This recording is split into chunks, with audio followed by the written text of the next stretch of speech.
1 minute to go, right around the corner. I mean, it looks like the bulls are winning this fight right now, staying above these 143s, the last trap underneath the previous low. It's just, you know, the open. The open can change things real fast.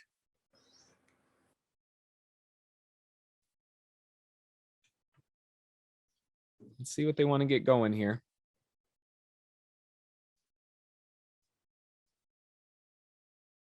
In the short term, possibly 3 lower highs that are building up.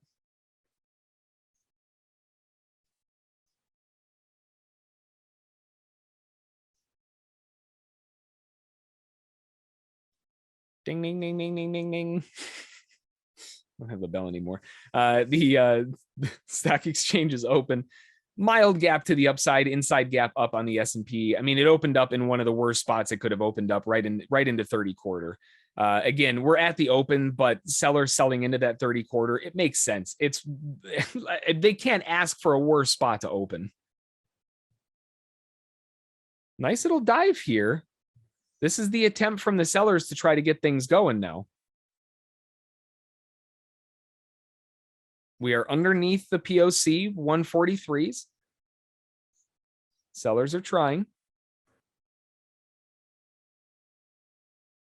And they're losing their grip pretty quickly there. Rotation back up, looking for bulls to attempt to try to get back up. Couldn't close back above that bull bar. Want to see them follow through a little bit further.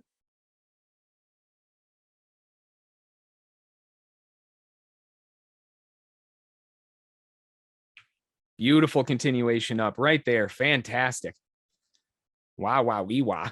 Now, remember, I can't stay in this for long. I'm not going to sit in this thing and hold for a giant runner, especially when I've only got one contract.